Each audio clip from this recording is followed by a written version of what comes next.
সকাল হলেই পাঞ্জাবি গায়, ঈদের নামাজে যাব সবাই। আকাশ জুড়ে তারার ভিড়ে খুশির সে রাত এসেছে।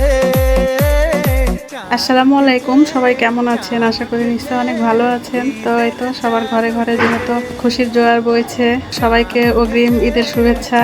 তো যাই হোক, আজকে আমি ভয়েস দিয়ে কিন্তু শান্তি পাবো না, কারণ চারিদিক থেকে অনেক আওয়াজ আসছে। তো আপনারা মনে হয় ভয়েসের মধ্যে শুনতে পাচ্ছেন, মানে আমার কথার মধ্যে মাঝে মধ্যে হচ্ছে কটাস কটাস আওয়াজ কিন্তু আসতেই থাকবে।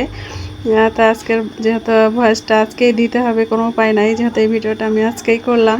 আর আজকে বেশি কিছু করতে পারি নাই, কারণ হচ্ছে আজকে সারাদিন অনেক খাটুনি গেছে। আজকে সকাল থেকে একটু রেস্ট করি নাই। তো যাই হোক, ভিডিও না ছাড়লেই তো না, মানে ভিডিও ছাড়তেই যেহেতু হবে, সেই জন্য তো যাই হোক টুকটাক মাঝে মাঝে একটু ভিডিও নিয়ে হচ্ছে রেডি করে ছাড়লাম আর কি। যেহেতু কাজ করতেছি চাকরি, ফেসবুক মামার চাকরিতে জয়েন করতে হবে, এই হলো কথা। তো তো যাই হোক, আজকের দিনটা আপনাদের সবার কার কেমন কাটছে অবশ্যই কমেন্টে জানাবেন। আর ঈদটা যেন সবার অনেক আনন্দে কাটে। তো সবার জন্য অনেক অনেক দোয়া রইল মন থেকে। তো এই যে আমাদের আজকের মতো ভাজা পোড়া খাওয়া শেষ। অন্তত কয়েকদিন তো খাবো না, অনেক ভাজা পোড়া খাওয়া হয়েছে। যতই বলি খাবো না, তারপরেও রমজান মাসে জানেন এগুলো ছাড়া চলে না। অন্তত বাচ্চাদের জন্য টেবিলে রাখাই লাগে। তো এই যে আজকে শেষ খেয়ে নিচ্ছি কয়েকদিনের জন্য, আর খাওয়া যাবে না। এক কথায় কালকে থেকে কিন্তু আবারও খাওয়া শুরু হয়ে যাবে। বিকেলের নাস্তা পানি তো চলবেই, যেটা ইচ্ছা সেটা খাওয়া যাবে আর কি। তো সেই জন্য এই তো আজকের মতো ভাজা পোড়া শেষ খাওয়া। আর আসলে আমাদের মুসলমানদের কালকে যেহেতু একটা হচ্ছে অনেক বড় খুশির দিন, তো চারিদিকে সবাই যে যার মতো আনন্দ করতে ব্যস্ত। সবাই এত খুশি। আর বিশেষ করে আমার মনে হয় যে শহরে এই বিষয়গুলো বেশি ফুটে ওঠে, কারণ গ্রামের চাইতে হচ্ছে শহরে এই বিষয়গুলো বেশি এনজয় করে সবাই, আমি খেয়াল করে দেখেছি। হ্যাঁ, তো এই যে ছোট বাচ্চারা পটকারা কি বলে এগুলো শুধু ফোটায়, আর অনেক এনজয় করে। তবে মাঝে মাঝে বিরক্ত লাগে, কিন্তু আসলে খুশির দিনে ওদেরকে বাধা দেওয়াও যায় না, আবার অনেক সময় দুর্ঘটনা ঘটে যায়, সেই জন্য আর কি একটু ভয় ভয় লাগে। তো এই যে এইদিকে আমি হচ্ছে স্পেশাল মশলা বানিয়ে নিচ্ছি, যেহেতু মাংসে দিতে হবে। তো আজকে হচ্ছে একটু বানিয়ে নিই, যেহেতু আমার শেষও হয়ে গেছিলো, আর লাগবেও যেহেতু। তো কালকের জন্য, তো আজকেও যেহেতু একটু দিতে হবে, সেজন্য আজকেই করে নিচ্ছি। আর কালকে তো অনেক ঝামেলা হবে, আর অলরেডি শেষ হয়ে গেছিলো, আজকে করতেই হতো।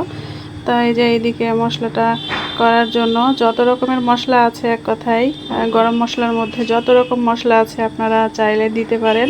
যার যতটুকু প্রয়োজন মনে হবে আপনারা সেই মশলা দিয়েই করতে পারেন, মানে সবগুলো মশলা দিয়েই করতে হবে আর কোনো মানে নাই। মানে আপনার ঘরে যেই কয় রকমের মশলা আছে সেটা দিয়ে আপনি এইভাবে হালকা ভেজে নিয়ে মাংসে দেওয়ার জন্য রেডি করতে পারেন। আর সংগ্রহ করে গরম মশলার মধ্যে আসলে যতগুলো মশলা আছে সবগুলো দিয়ে করতে পারলে মশলাটা বেশি মানে ভালো ফ্লেভার আসে, আর অনেক সুন্দর হয়, আরও বেশি ভালো হয় আর কি। তো সেইভাবে করার চেষ্টা করবেন। তবে যখন আসলে যেমনভাবে ঘরে তো আসলে সব সময় সব রকম মশলা থাকে না, তো প্রয়োজন মতো অনেক সময় করে নিতে হয়, ঘরে যেগুলো থাকে সেগুলো দিয়েই।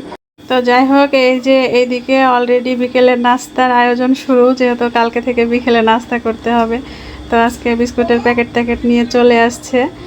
তো যাই হোক, এই যে এইদিকে দেখেন, রোজার মধ্যে কিন্তু যতই ঘরে বিস্কুট থাকুক না কেন, রোজার মধ্যে ইফতারির জন্য যেগুলো অনেকগুলো খাবার দাবার থাকে সেগুলো খেয়েই কিন্তু বাচ্চাদের পেট ভরে যায়, যার কারণে এগুলো এক্সট্রা নাস্তার প্রয়োজন হয় না বিস্কুটের জন্য। বিস্কুট বলেন বা পাউরুটি বা অন্যান্য খাবারের প্রতি কিন্তু সেই রকমভাবে টান থাকে না আসলে, তো সেগুলো খেয়ে কিন্তু ওদের হয়ে যায়। তো যাই হোক, এই যে এদিকে মাংস রান্নাও হয়ে যাচ্ছে। তো মাংসটা রান্না হলে আমার কিন্তু রান্না বান্না আজকের মতো কমপ্লিট হয়ে যাবে। আর কালকের জন্য অনেক কিছু আগিয়ে রাখতে হবে, তা না হলে হচ্ছে কালকে সকালবেলা অনেক তাড়াহুড়া লেগে যায়। হ্যাঁ, তখন আর ভালো লাগে না, কেমন মনে হয় যে বুকের মধ্যে ধরপড় করে। আমার কাছে আসলে কাজের সময় যদি খুব দ্রুত কাজ না সারতে পারি, মানে খুব তাড়াতাড়ি না এগোই, তাহলে আমার একদমই ভালো লাগে না। তো এই যে এদিকে আমার মাংসটা হয়ে গেল। আর আজকের ভিডিওটা এই পর্যন্তই, আর বেশি লেট করব না। তো এখানে বিদায় নিয়ে নিচ্ছি, সবাই ভালো থাকবেন। আর এই তো আমার স্পেশাল মশলাটাও দিয়ে দিলাম। আর আসলে মাংসে এই মশলাটা না দিলে কেন জানি না আমার কাছে ভালোই লাগে না। তো আপনারা কে কে এইভাবে এই মশলাটা খান অবশ্যই কমেন্ট করে জানাবেন। তো যাই হোক, আজকের মতো এই তো বিদায় নিয়ে নিচ্ছি। সবাই ভালো থাকবেন, সুস্থ থাকবেন। আর ভিডিওটা ভালো লাগলে অবশ্যই লাইক কমেন্ট শেয়ার করবেন। আর আবারও সবাইকে অগ্রিম ঈদের শুভেচ্ছা জানিয়ে আজকের মতো বিদায় নিয়ে নিচ্ছি। আল্লাহ হাফেজ। সবাই ভালো থাকবেন, অনেক আনন্দের সাথে ঈদটা উদযাপন করবেন। সবার জন্য এই দোয়া রইল। আসসালামু আলাইকুম।